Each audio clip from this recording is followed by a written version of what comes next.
a motion to approve the adoption agenda? Mayor, I make a motion to adopt the agenda. Second. It's been moved and properly second that we adopt our agenda for this evening. All in favor, to be known by saying aye. Aye. All opposed? Okay, ayes have it. Item number 5 is the approval of our minutes. And we have 3 sets of minutes for approval tonight.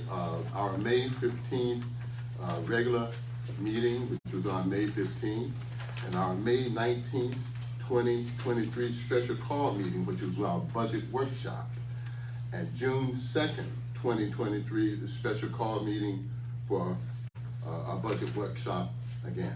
Could I get a motion for approval? So moved. Second. It's been moved and properly second that we approve the minutes for our May 15th, May 19th, and June 2nd meetings. All in favor? Aye. All opposed? Okay, item number 7, the adoption of an ordinance to amend Chapter 12 food truck regulations. And let me say before we begin, I know that there has been considerable public comments received regarding food trucks in our downtown area. I would like to make a motion to approve this ordinance in which it restores all eligible spaces that existed under the old rules, which includes space at the Tar Banks Brewery, as well as to direct our town administrator to organize a public input forum in the next 30 days to allow for comments from the public on any aspect of the regulations that affect food trucks, and then report those findings back to the town council. Could I get a motion? Second. Okay. You made the motion? Oh, okay. Second. Yes. Thank you. Just a little bit of humor here tonight. And before we pass, I think Mr. Slater, something you want to add? I'll just say it. Only very briefly, Mayor. I won't mince words. I know that many of the citizens here tonight are here in response to this issue. There's no other way to put it. I missed the boat. That's all there is to it. When the town attempted to try to expand the number of spaces, the goal was to try to add some in and around downtown, for which we did. But what got lost in translation was basically the relationship between the space that's immediately adjacent to Tar Banks Brewery and the relationship of the brewery itself. I know that many of the patrons of the brewery enjoy the convenience of being able to get a beer, go out the back door, get whatever is available at the food truck. As I said, it was a blind spot. Nobody else is here is at fault except me. I wrote the ordinance, I own it. And I fully understand your passion. I appreciate your passion about what you feel is what should have been the case all along. Again, all I can tell you is I try to sometimes do the best I can, but sometimes I just miss the mark. I missed the mark this time. There's just no other way of saying it. So I hope you will take this opportunity to realize that while we try our best, sometimes we just don't get it right. And tonight, I would like to think this is how democracy is supposed to work in the United States. The pendulum swung a little bit too far. Y'all are here to express your views. The pendulum now goes back to the middle. So that's what tonight's action is all about. Restoring what was there before and trying to improve what we already have. It's not lost on me. It's not lost on council. It's not lost on y'all. We all want to make Louisburg a better place. And that's hopefully, at the outcome of this, that'll be the case. That's all I have to say, Mayor. Thank you. You've heard me. It has been moved and properly second that we restore this ordinance. And all in favor of this, let it be shown by the show of your hands, please. All opposed? Okay, the ordinance passed. Thank you. Okay.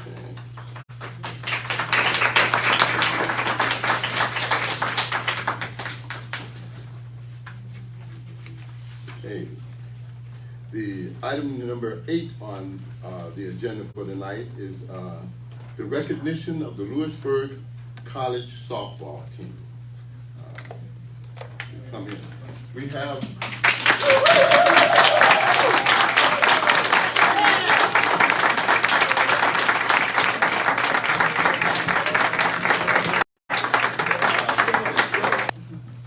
everyone, and I'm sure the citizens recognize this, and I want to read this as well.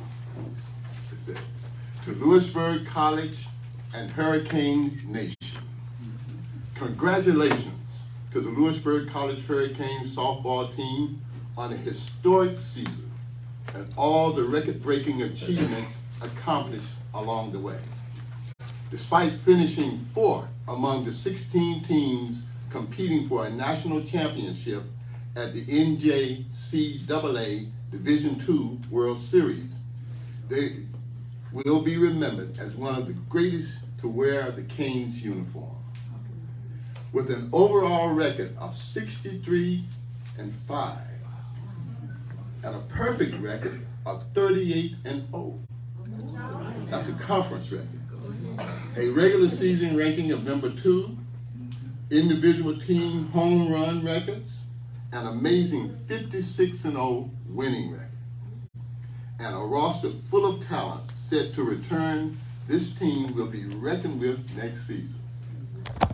To the Hurricane Nation, the mayor, and the citizens of Louisburg, thank you for this great run.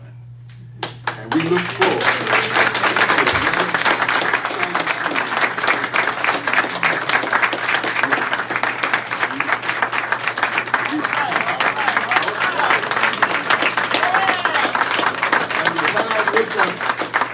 ladies and gentlemen, we have Miss Brianna Tucker, who is Player of the Year, and Miss Zoe Jones, Pitcher of the Year, the 2 top athletes, and of course, coach. We want to thank all of you for being ambassadors of goodwill for the town of Louisburg. We appreciate it.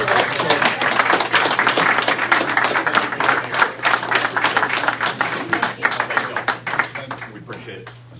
Thank y'all. Great job. Thank you. We appreciate y'all. Thank you. Congratulations. Great job.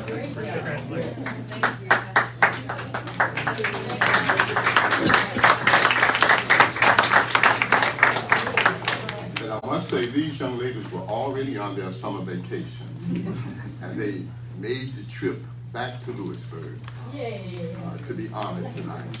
Again, I thank them. Thank you. Okay. All right. Moving on to our next item is a public hearing, the ordinance to extend corporate boundaries for Green Hill subdivision. Mr. Slater? Mayor, I think you need to open up the session for public hearing. Can I get a motion to go into public hearing? So moved. Second. It's been moved and properly second that we open public hearing to discuss the ordinance to extend the corporate boundaries for Green Hill subdivision. Also in this is the zoning map amendment for 104 Fox Park Road to amend from agricultural residential to office industrial. And also our budget ordinance for fiscal year 2023, that's 2024. Okay, and we'll begin with Mr. Slater. Thank you, Mayor, members of council. Item A, the ordinance to extend corporate boundaries for Green Hill Subdivision Phase 4. This is the last step in the annexation process, which we started several months ago. You may recall that we have annexed the old golf course, which represents Green Hill phases 1 through 3. This is an adjacent piece of land that is currently vacant, but yet will be developed. They've gone through the rezoning process. They've also submitted a plat for the development. It'll be about 174 units, which is a mixture of townhomes and single-family homes. And so they've petitioned the town to bring that into the corporate limit so that they'll be eligible to get the infrastructure they need in order to proceed. So again, this is just the last step in that process. Okay, thank you, Mr. Slater. And any comments from the public as it relates to this, to extend the corporate boundaries for Green Hill?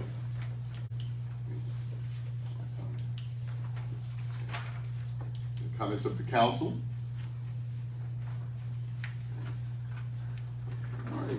Item B is a zoning map amendment for Fox Park, 104 Fox Park Road, from agriculture residential to office institution. Mr. Slater. Thank you, Mayor. This is a piece of land that is roughly at the corner of Fox Park and 39 South. You may remember a while back, I think I brought to council, or at least described to council, the old nursing home that's located next to the mobile home park on 39. That got changed by the Zoning Board of Adjustment to a young adult children's mental health or psychiatric home. And so there was a lot of discussion after that was approved by the owners to try to put a facility on that same piece of property so that they could have office space, because the home itself is for the residents. And so after a lot of discussion, they were unsuccessful in trying to figure out a way to do that, because the people who own the nursing home, or the psychiatric home, own this piece of property. They opted to carve out 2.7 acres in order to place a one-story office building, about 4,500 square feet, in order to house the office staff. And so this step, they've gone through the planning board. It has received a favorable recommendation. This is going to be zoned, as I said, office institutional, which is inappropriate. It's consistent with the plan, the town's comprehensive plan, and so the board, as I said, recommended approval. In the event that you do act on this in a favorable way, just on page 16, you will note, as we've done in the past, this just needs to be read into the record as the motion. Okay. Any comments from the public as it relates to this? Okay. Comments from the council? Mr. Slater, I have a question. Yes, ma'am. So is this currently, the older facility, is that currently being used as this? They're not, purpose? the operation is not active at the moment. They have been trying to do the remodeling on the inside, but they're getting close to actually operating. Okay. And will that do anything in regards to, I know that's close to the intersections of Green Hill. Is that gonna in any way play a part in congesting that area? It's my understanding that the number of office staff is actually going to be on a rotation. In other words, on shifts, so that the actual number of people coming and going at any one time will be fairly small. So I don't think it'll have hardly any effect on the actual traffic movements at that location. Okay. Thank you. Any other questions from the council?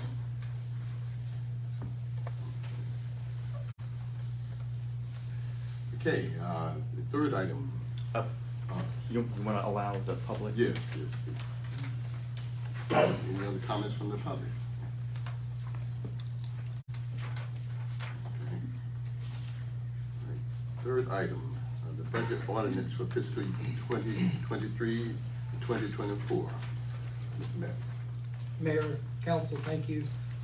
In your packet, this month included a budget ordinance that gave you a balanced budget for fiscal year 23-24. Do you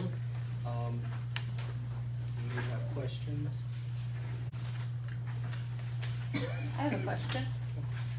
In this current budget, we are adopting, for the town employees, the pay scale, that we went with option 1 and a 4% COLA for the town employees, in which the COLA will come in January, is that correct? That's correct. My question is, in adopting the budget and adopting option 1, does that mean that we adopt the entire pay study?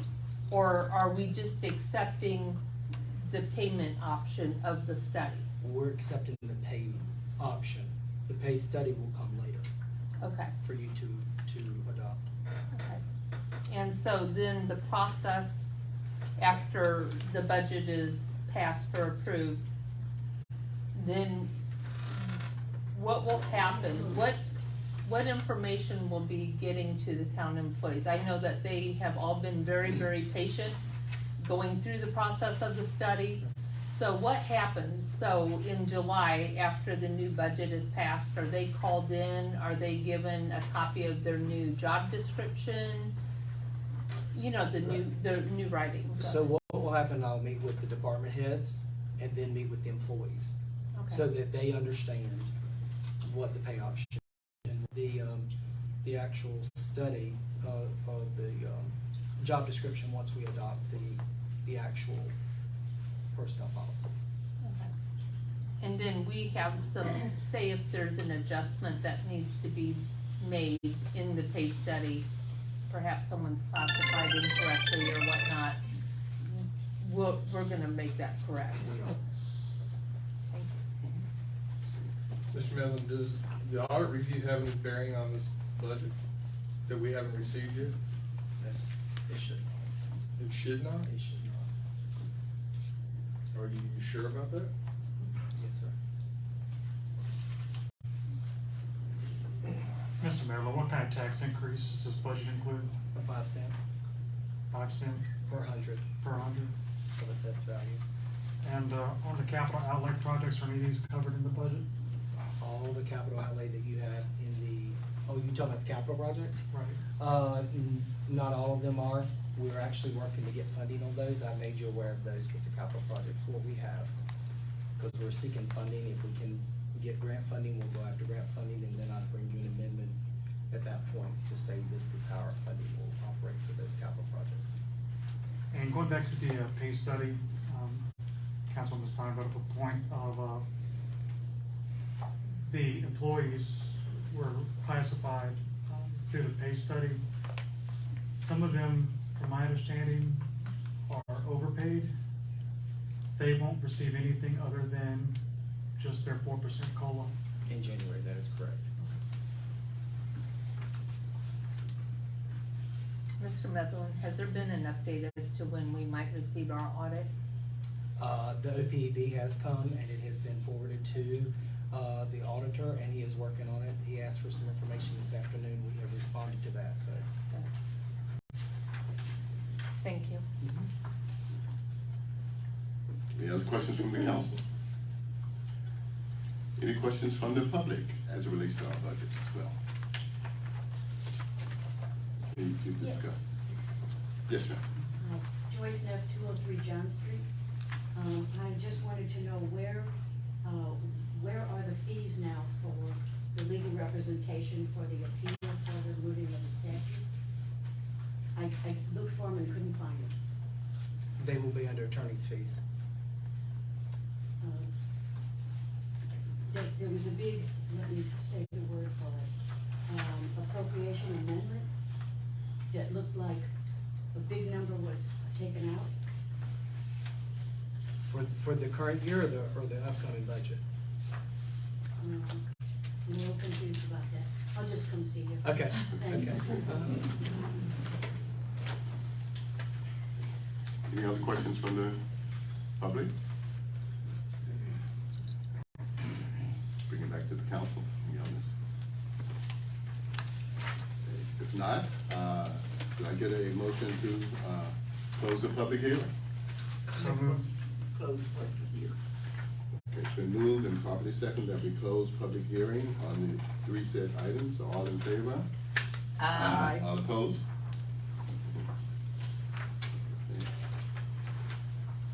Item number 10, the adoption of an ordinance to extend the corporate boundaries for Green Hill subdivision. Mr. Slater. Again, Mayor, members of the council, this is just the actual vote that you'll be taking to complete this process. All right. Could I get a motion to approve the adoption of the ordinance to extend the corporate boundaries for Green Hill? Motion to moved. approve the ordinance annexing Green Hill subdivision phase 4. I second. It's been moved and properly second that we approve the adoption of the ordinance to extend the corporate boundaries for Green Hill subdivision, phase 4. All in favor? Aye. All opposed? Okay, item number 11 on the agenda, adoption of the ordinance to amend the zoning map for Fox Road, for 104 Fox Road, from agriculture No. to residential, to office institutional. Can I get a motion to approve of that adoption? So moved. Second. It's been moved and properly second that we approve the adoption of the amendment for the zoning map. Forgive me, Mayor, I gotta again, read the statement. Yes, Right. it is. That's the motion. I make a motion to approve the request that the parcel identified by Franklin County Tax ID number 049692 be approved for rezoning from agriculture residential AR to office/institutional O&I. Given the findings for this request are consistent with the 2030 Louisburg Comprehensive Plan and shown to be in the public interest as the rezoning contributes to the overall economic well-being of the town and will result in a more logical and orderly development pattern. As a matter of council record, the following motion was given by town council on June the 19th, 2023. I need a second. I second. It's been moved and properly second that we adopt this motion as read for the zoning map for the agricultural residential to office institution. All in favor? Aye. All opposed? Thank you. Item number 12, adoption of the budget ordinance for fiscal year 2023 and 2024, as stated there. Can I get a motion? Mayor, can I make a couple comments? Go on.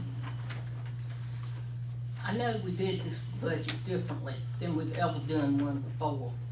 And I don't know if it would call it an experiment or what, but I think it has had some unintended results. And I would just like to say that I think we have had,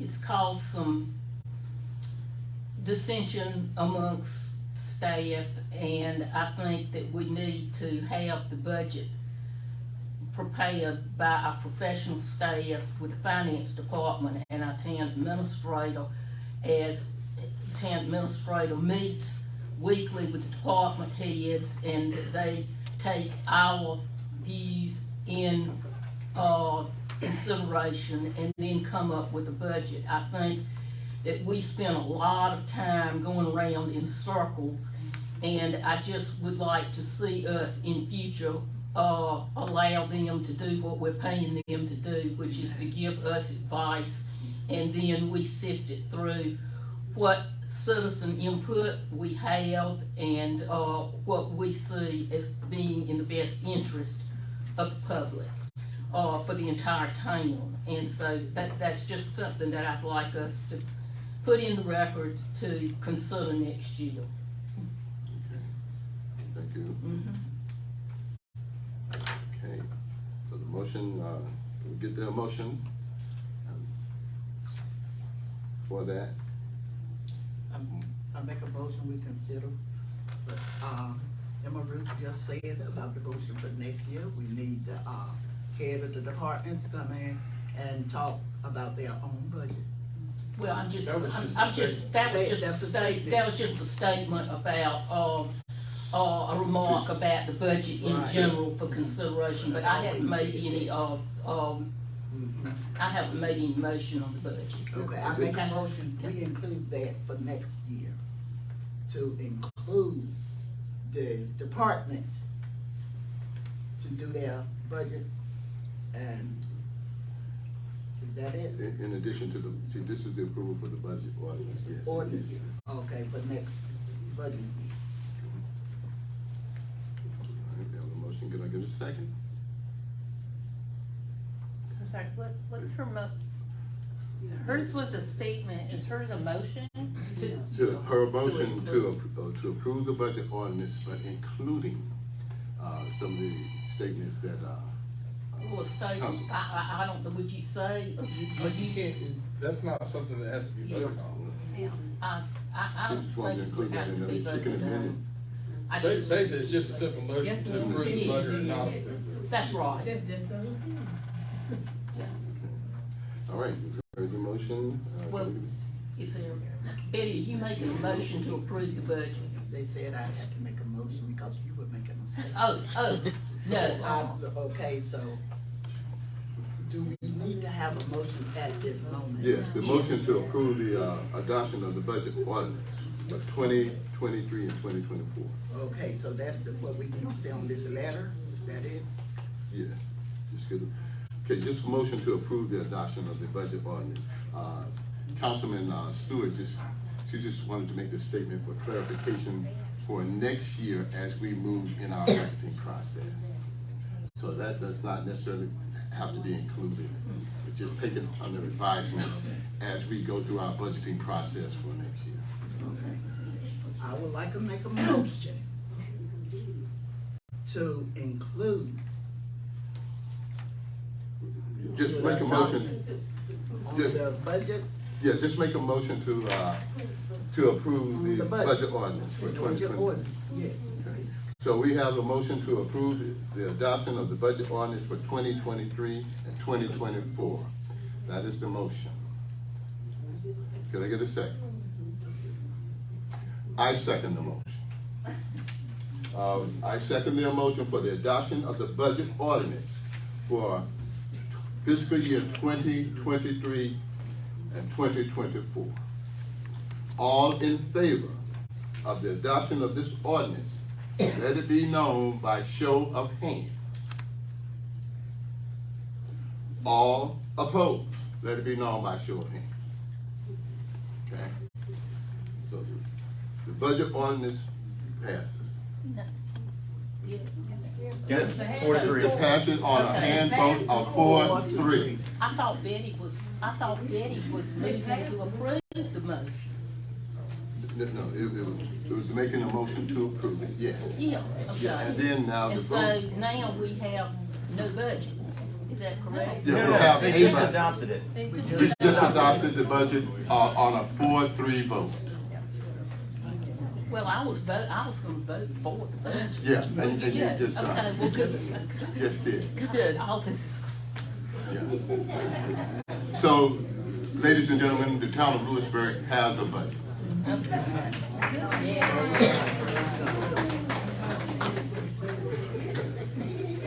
You see, budgeting and the budget process it's like, you've heard the term making sausage.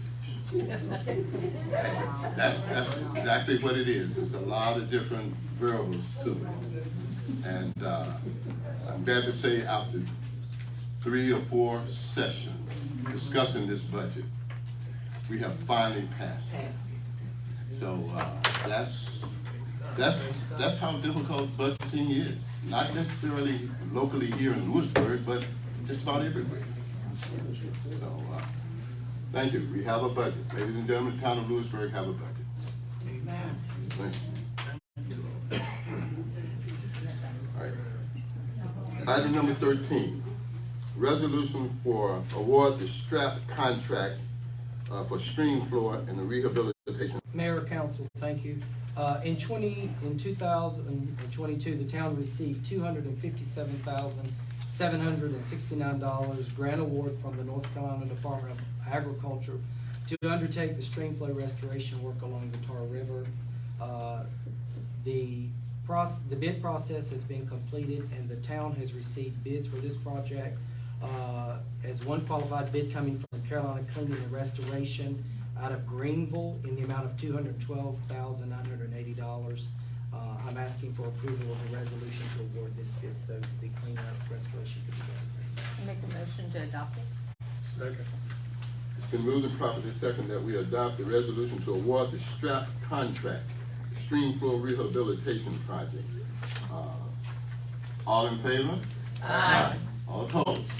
And ladies and gentlemen, what this is that perhaps maybe you have strolled across the Tar River Bridge and you've seen an accumulation of a lot of debris, of trees and stumps and things that were accumulating at the base of the bridge. That caused a massive buildup of all of this vegetation there, which we had to have professional help in order to get it removed. Nature did a lot of it when we had our most recent high flood there. It moved a lot of it there, but still we need the services to, as we move forward, to prevent this type of buildup again. So that's what this STRAP contract is all about.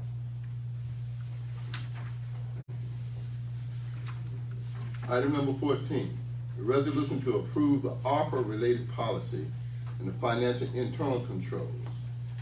Mr. Carter. Good evening, Mayor, Council. Before you tonight is, for your consideration, is a resolution to approve the internal control policy. This continues on what was approved at the last meeting, those policies such as the allowable cost policy and the non-discrimination policy. This is another step in order for us to be approved for the $450,000 NC Department of Commerce Rural Transformation Grant. The internal control policy focuses on the controls of related to finance as far as segregation of duties, just make sure that the finances are properly safeguarded. So that's what the internal control policy focuses on. So if I could get a motion to approve the resolution that's attached, or if you have any questions. I move we approve.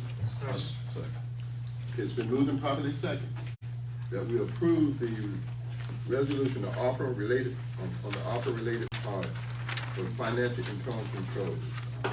All in favor? Aye. All opposed?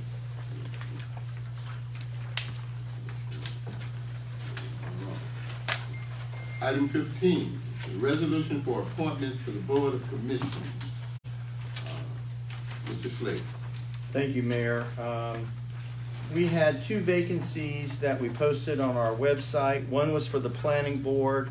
The planning board required that the individual reside in the ETJ, or the extraterritorial jurisdiction, which is the sort of 1 mile buffer between the town limits and then the edge of that boundary. We received one application that qualified, Mr. Robert, or Bobby, I think he likes to go by, Bob Frisbee. If you look on page 80 of your packet, you'll see a quick summary of his application. Similarly, we had one vacancy in the Historic Commission, for which we got one applicant as well, Mr. Crawford, Terry Crawford, who lives in the district. And just as a footnote on the planning board, because it's an ETJ appointment, the county has to give its concurrence. So if you approve this resolution with Mr. Frisbee, it's going to be subject to the county's concurrence, which they're meeting, which they will take up at their July meeting. I don't necessarily foresee an issue, but it's just mechanics. Excuse me, do I need to recuse myself of this? No, sir, I don't think so. The fact that you made a recommendation, that doesn't really impinge on. That he's doing work for me also. Well, if that's the case, then yes. So I'm gonna recuse myself from this vote. Is that gentleman here tonight? Okay. I make a motion to adopt both parties for the boards and thank them for their help. It's been moved and properly second that we approve the appointments to the board of, to the planning board as well as the board of historic, the Historic Commission Board. And the names were Mr. Bobby Frisbee and Terry Crawford. Terry Can Crawford. you do those votes separately since, Tom is recusing himself from Mr. Frisbee's vote? All right, we'll go with the board, the planning board, Mr. Frisbee. All in favor of the appointment to Mr. Bobby Frisbee to the planning board, let it be known by saying aye. Aye. All opposed? All right. The second, Mr. Crawford. Mr. Mayor, Chair. can I let it be stated I abstain from that vote, and for the record? Sure, okay.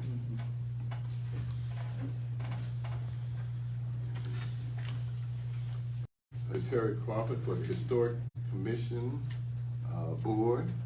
And these candidates serve on a 4-year term. So as they're appointed for tonight, then they will serve for 4 years. And and that will apply for Mr. Crawford as well. All right. Do I get a motion to approve Mr. Terry Crawford for the Historic Commission? I make the motion to accept Mr. Crawford. I second the motion. Okay, it's been moved and properly second that we accept Mr. Terry Crawford to serve on our Historic Commission for the town of Louisburg. All in favor? Aye. Aye. All opposed? Okay, item number 16, approval of the budget amendment number 4 to close the fiscal year for 2022 and 2023. Mr. Carter. Yes, sir. Before you tonight is budget amendment number 4 for the current fiscal year. Included in this budget amendment are transfers to capital projects as detailed in your agenda report. Also included in this budget amendment are some cleanup of sales tax accounts, professional services, moving the budget from the electric fund to the general fund. The expenses were charged originally to the electric fund, but they should not be charged there, so we're moving them to the general fund. Also increase the building maintenance in the police department for $30,000 for water damage and repair. Increase in the operations in the police department, vehicle operations in the police department by $20,000. And also the budget for pension expense in each fund as detailed below in the agenda report. I'm here for any questions. If not, I'm looking for a motion to approve. I have a question about, $30,000 for the police department for the water damage. Why is that not an insurance claim? It is, so if you look in the detail of the budget ordinance, you'll see that insurance proceeds on the first page, 10-396-0000. You'll see an increase there. That includes the water damage and I think something else as well. That's why it's not exactly 30,000. I think it might be a vehicle also in there.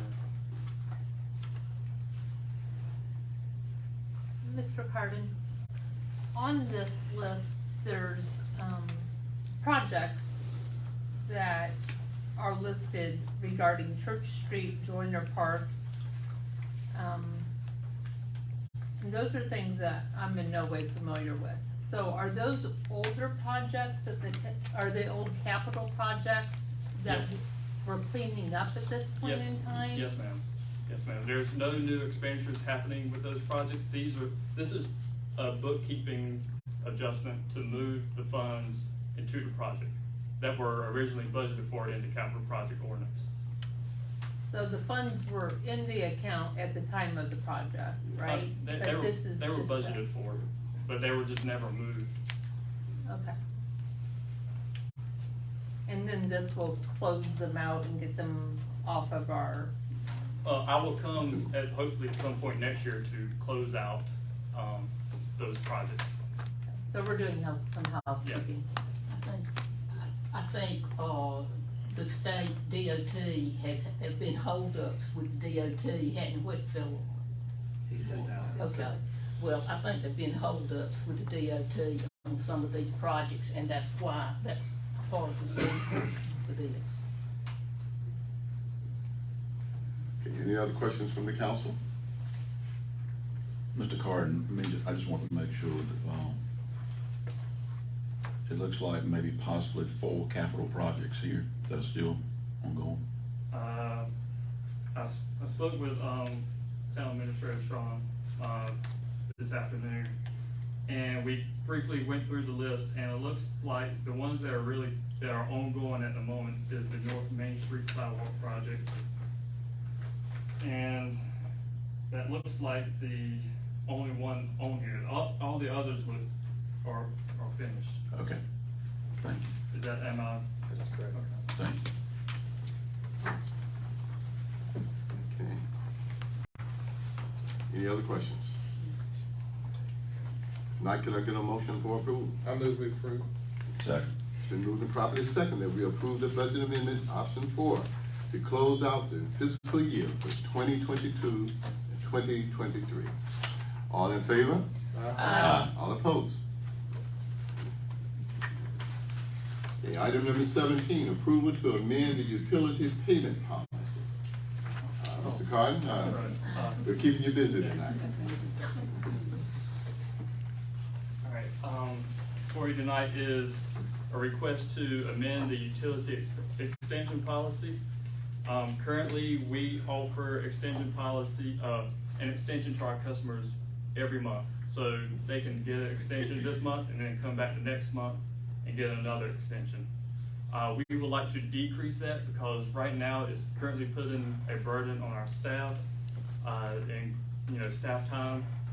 And where it is now, most of the extension, people who come in and get extensions are repeat, and they come in every month, the majority of them. And I think the purpose of the extension policy is to help customers, like, if they have any temporary hardship.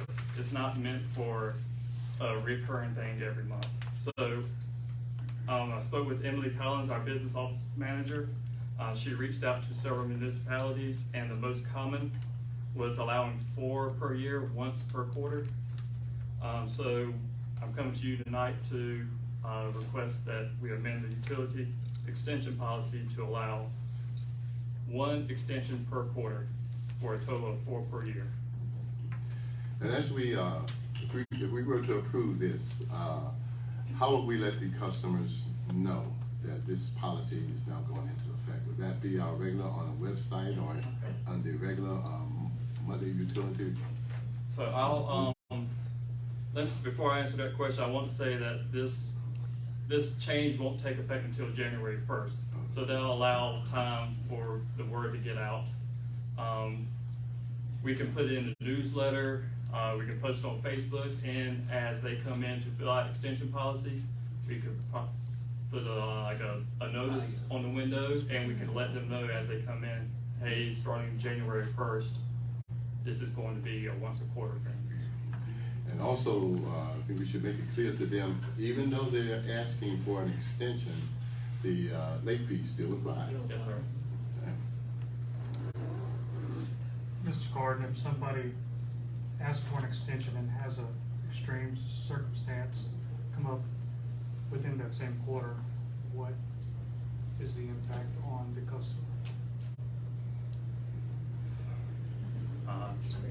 I'll have to speak with Emily Collins to see what we normally do on something like that. The rules are if they're, if they're behind on their payment for a month, then they get cut off. And that's why, we have this extension in place to give them a few extra days to come up with a payment. I hate to put Sean Mellon on the spot. I don't know if he's aware. I would think we would go case by case, Councilman Russell. I think, if we see they truly have a need, I think we definitely would want to work with somebody. If it's just, and if we work with them and we see it's a repeat, we definitely address the issue. Mr. Carden, can I ask you and Mr. Medlin a question? I know it says in our packet that and I remember we implemented this during COVID, which I think was a very good idea. Was there any limitation on these extensions pre-COVID, or have people been allowed to do it monthly? So before COVID, we actually worked with them, and we saw that as the numbers began to increase, we would work with them to say, we're sorry, you only get basically, I think it was 4 then, if I recall correctly. We got maybe 4 extensions a year as well, or it may have been 3 a year. There were very few extensions a year. But then when COVID came, it became rampant because people were asking for extensions constantly because they may not work, or they may be out of work 2 weeks or 4 weeks or whatever, and so funding for them had become an issue. And So- as I remember, people really did make a concerted effort to try to get caught up, which I thought was very commendable. Yes. I don't think it was abused, but that's what I was wondering if, what had been the policy before. So this is sort of basically going back to that. Any other questions from the council? If not, could I get a motion for approval for the, I'm sorry, go okay, ahead. go ahead. I'll make a motion to adopt the amendment, please. I second. Okay, it's been moved and properly second that we approve the amendment to the utility payment policy, as stated by, Mr. Carden. All in favor? Aye. All opposed? All right, item number 18, our administrative report. Mr. Medlin. Mayor, Town Council, in your packet this month, you'll find the financial statements for the town of Louisburg, as well as the Louisburg ABC store financials for the month of March and April. Staff has received a draft copy from Oakley Collier for the Depot Hill project. The contract is currently under review. The North Main Street water line project is under engineering design. The bids related to the solid waste RFQ were due on June the 15th. Once the bids have been reviewed, I'll follow up with the council to let you know the results. I have received resumes for the open IT and public services director's position. Those candidates are under review, and I'll keep you abreast of how we're proceeding. With the departure of the street department superintendent this past Thursday, I'll be posting this position immediately. And one final thing I forgot to put on here that I should have put on here, and that is cemetery cleanup. We'll be working that, I think it's July the 1st is when everything is done, I believe. July 1st, was that right? July 1st. Yes. July 1st is the day everything needs to be up. So if anyone has anything in the cemeteries that you want to keep, please get it up so we can do some major cleaning over there. And if you have questions or concerns, please feel free to call Town Hall, and we'll let you know if you're able to leave it while we're cleaning or whatever. So Does that include flowers that are in stationary vases on the gravestone? if they are, I think from my understanding, if they look good, they'll probably be left. If they're bad, they'll Okay. be pulled because faded or whatever. We want to Okay. do a clean sweep. Okay. But if there's anything in a vase, As long as they're on the the tombstone. actual tombstone. Tombstone, yeah, or other things Yeah, that the you know, the icon. Great. monument people are fixed. That's right. Okay. Because we just had Mother's Day and Father's Day, Yeah. so I'm sure your flowers went out to the grave. I'm sure. So. And that's it. That's all I have. Okay, thank you. Item number 19, the mayor's report. Two things I've done since the last month meeting. Couple of things. On June 3rd, I attended what we call the Wear Orange event, which is at the courthouse steps. And the Wear Orange is a movement to raise awareness for the gun violence, of victims of gun violence, and also to bring an awareness to that for the citizens, as well as an effort to unite the community, to make them aware of this violence there, and all to be conscious of of the little things that we can do to try to prevent this. And also, overall suggestion was to bring the community together. Also attended the last segment of the open table dinner at the Methodist Church. That was the last one until the fall of the year. And it's always a good thing to go out and meet the community. And the purpose was to bring all of the citizens in the community together, just fellowship. You know, sometimes you can meet people who you never met before, you know, and that was the purpose of the whole events there. And that was the open table dinner. Last month was the, as I mentioned, they honored our police force. So that was a good event as well. So it's all about fellowship. And I enjoyed it, and I appreciated the invite that I got from the Methodist Church. Also attended and spoke at what we call the Juneteenth program. Juneteenth is a national holiday now for those who may not fully understand what it is. Juneteenth is a takeoff on the Emancipation Proclamation that was signed by Abraham Lincoln in 1863, freeing the slaves. However, all of the slaves were not freed at that time. In the state of Texas, did not learn about it until 1865. So up until that time, from the executive order by President Lincoln in 1863, the Emancipation Proclamation, there was still slavery in our country via states, and in particular with the state of Texas.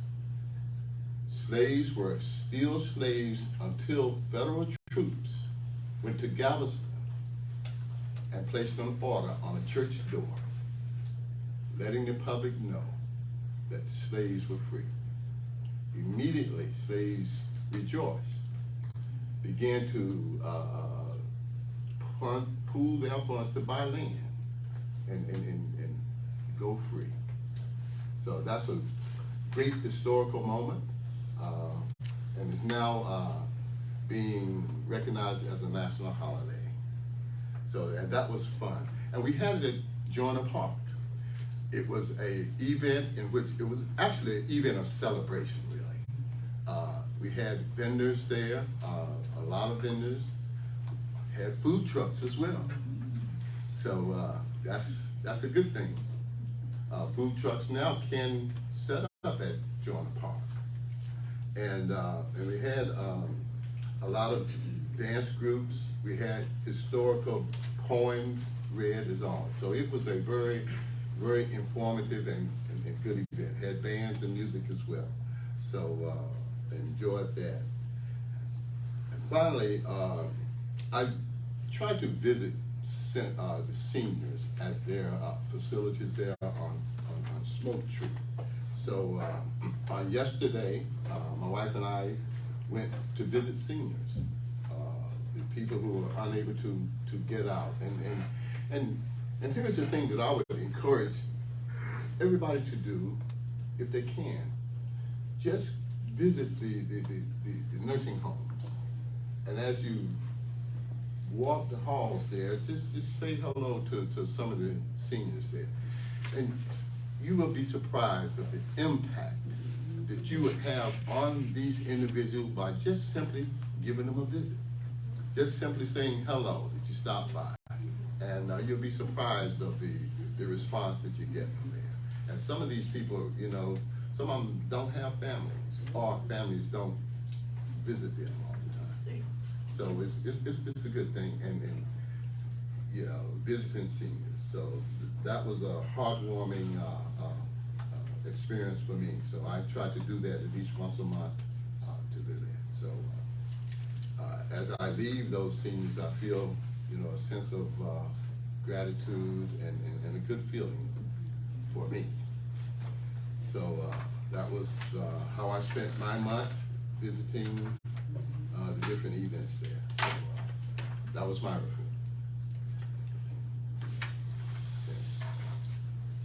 The next report, the item 20, police and fire report.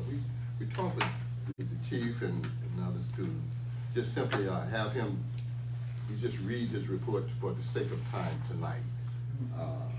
Since we had a lot on our agenda, he agreed to just read his report this time. Item 21, public comment. At this time, we will recognize comments from the public. And I see that with the citizens that we have here, I'm sure you may have some comments. So now is the time that you can come forward and express your comments to us. But let me say, as you come forward, just simply give your name and address for the record, so we can make a record of it. Yeah, and the procedure is, ladies and gentlemen, as you make your comments, see, we will not comment back to you during the course of this. We will take it under advisement and then respond back to you after, at a later time. So, any comments from the public? Anyone has anything to say? Yes, sir. My name is Sean Best. I live May- at may I- 428 Moulton May Road. I ask you to come forward to the mic there? And you have 3 minutes, sir. I don't think I'll need that. Okay. Obviously, this issue of the food May I ask you trucks. to give your name and address again? My name for is the- Sean Best. I live at 428 Moulton Road. Okay. The issue of the food trucks has brought up a lot of feedback, whatever you call it. But my point to the people of Louisburg and to the town council is you need to remember that you affect a lot of people who have no say in this town. There are many business owners in this town that do not live within the town and therefore have no vote. They have no say. Their businesses are decided by what you all decide here. I was put out of business in this town partly because of what the town council did. That cost me $400,000. And I was a small business. So my point to the people of Louisburg is remember who you vote for. And to you as a town council, talk to your business people, please. Try to understand what they're going through, what they're facing, how your rules affect them. It's easy to make a rule and an apology's okay, but damage has been done. You broke faith and trust with the business people that came to this town, believing in this town, believing in you, and you didn't protect them. Remember that, please, when you make rules and when you make decisions. Thank you, sir.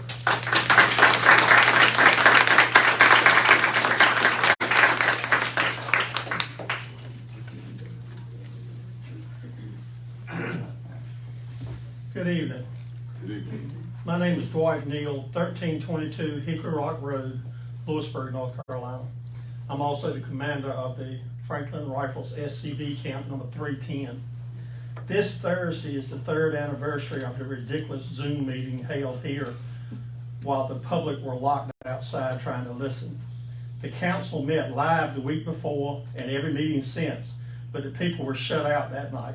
I was told that night that at least one member was not even present in this room.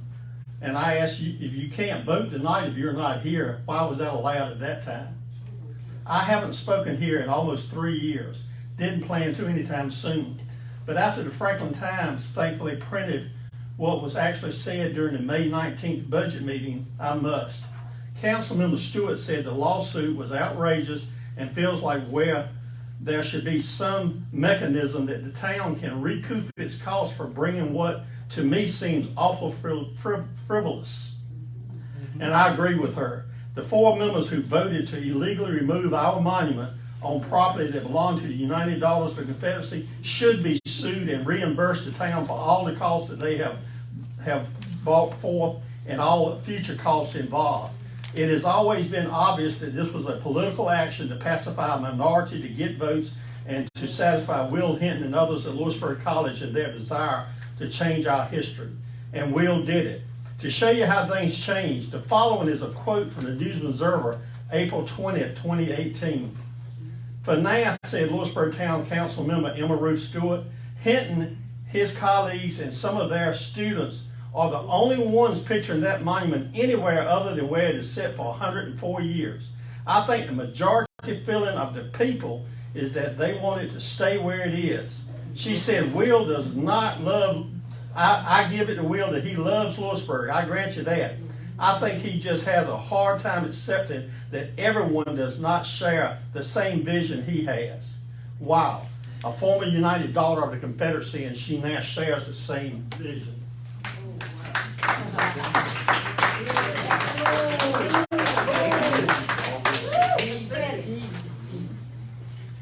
I'm Doug Berger. I live at 125 Hunters Lane, Youngsville, North Carolina.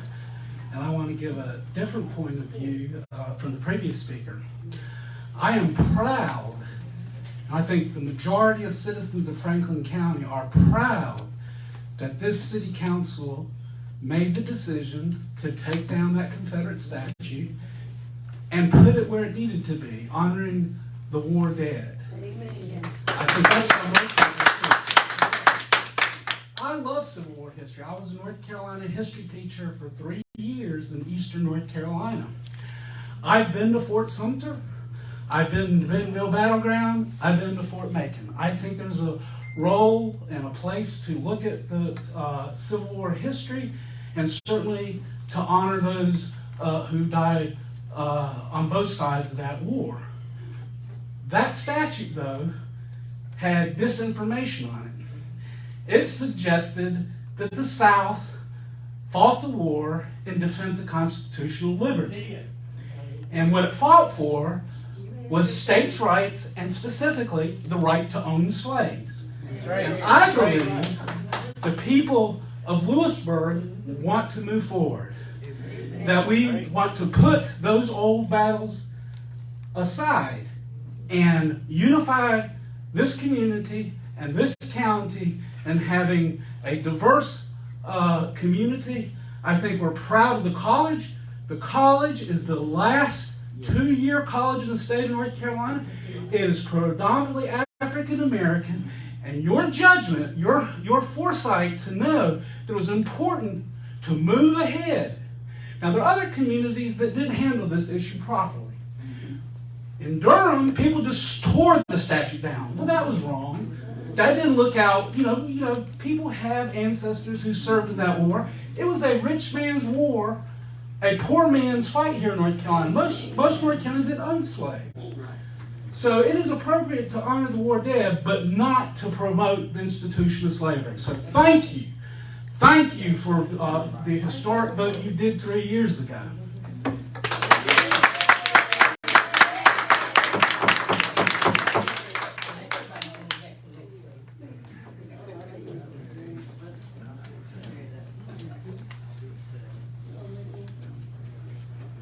Hi, I'm Joyce Neff, 203 John Street.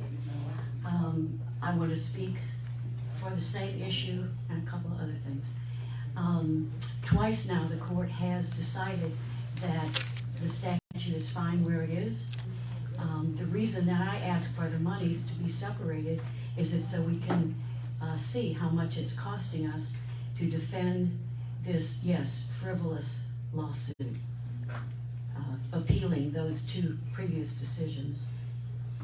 I also wanted to thank you for the financial internal controls portion. Thanks for that. And let's see. And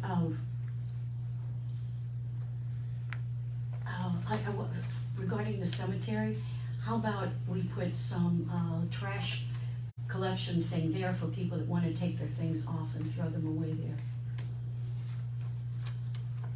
That's all. Thank you very much.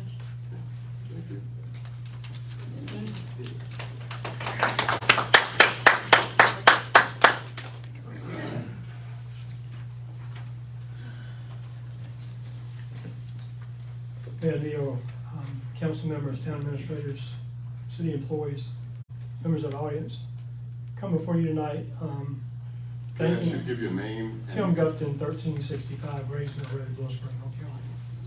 Come before you tonight, first of all, thanking you for your decision related to the food truck and Mr. Cox and his family.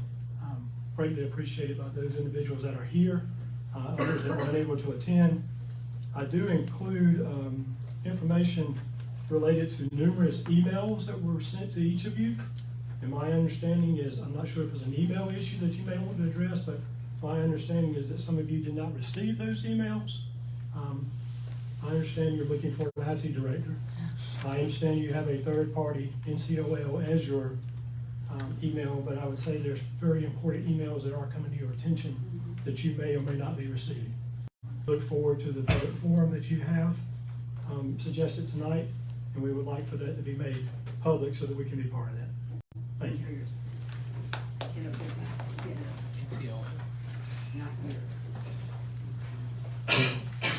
And I'm Stephen Gupton, 20 Pitchford Drive, that maybe is in relation. I wanted to thank you as well, Mayor, Town Council, for the amendment to the food truck regulations or ordinances. I also wanted to add, I sent an email to everyone who was listed as a council person. Did not get any responses. That was on Thursday, June the 15th. Did speak with the council person that Friday night on the TAR, who advised me that you all were locked out of your emails. Again, I'm glad to know that you got some applications for IT administrators, so we can get some responses from you now, right? Several sections in the ordinance, though, in the public hearing, so to give you some creative and innovative ideas prior to that, I outlined everything in that email. It's a pretty lengthy email. Section 12.1, 12.5 talks about diversification, and it is nothing diverse about the ordinance. Okay? It does not promote diversification. Section 12.3 talks about a location of authorized locations. Speaking specifically to those who look like me on the council, there's no place on the south side of town for food trucks other than Joyner Park. So I'm gonna ask and charge you to ensure that folk on that side of town can enjoy food trucks as well. Section 12.4 talks about the requirement to be connected to town power.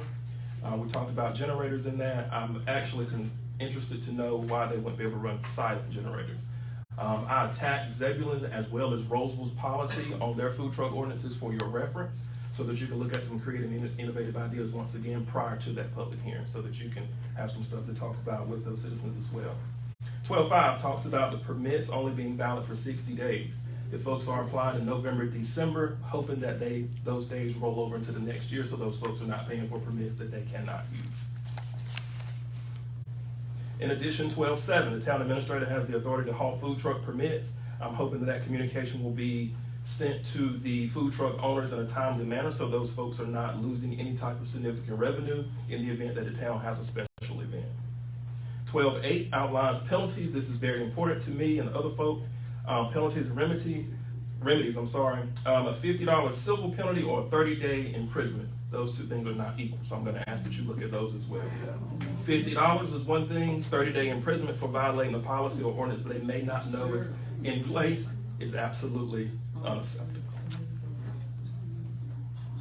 Also, I would advise against folks publicly posting that they did not know what they were voting on prior to meetings. It's unacceptable. I work in Durham, but I'm a Franklin County resident, been here all my life. This is where I spend my money. I don't stop and shop in Durham. I teach there, I work there. This is where I spend my money.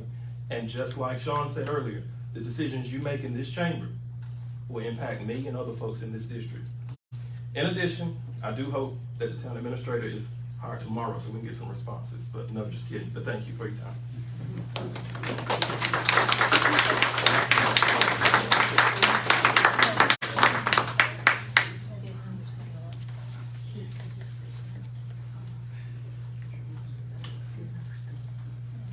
Been a long night. I'll try to be brief. I'm Dr. Philip Stover, 307 North Main Street. I hope what I'm bringing isn't anywhere near as controversial as what's come up so far. But I'd like to address the need for a social district here in Louisburg, a permanent, ongoing social district.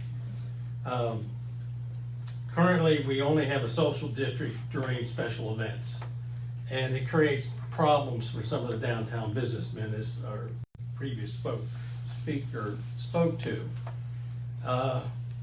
When we do have a social district, businesses adjoining the social district are not allowed to sell things inside their businesses that can be taken out into the social district. They have to have a kiosk out in the social district, which is very inconvenient, to say the least, for a lot of these businesses, because they don't have the staff to run both a kiosk and can keep their indoor business going. So they have to make a decision to close one or the other. And sometimes it helps their businesses, sometimes it hurts them. So what is the purpose of a social district? First, it's to provide citizens with expanded entertainment options. Secondly, it is to increase foot traffic in our business district. Third is to help established and new businesses expand their business, which benefits everybody by expanding our tax base, providing more jobs, and more opportunities for our citizens. So I have made a proposal here, printed out. I'm going to give you this handout. I apologize, there may not be enough copies because my printer's screwed up. This would greatly expand the area of the social district to include almost all of downtown Louisburg. It would expand the hours, basically making it permanent, which is what's happening in a lot of municipalities and cities in North Carolina. It will allow existing business to use their existing facilities, and it'll greatly, I believe, increase foot traffic in our downtown district. Thank you for your consideration.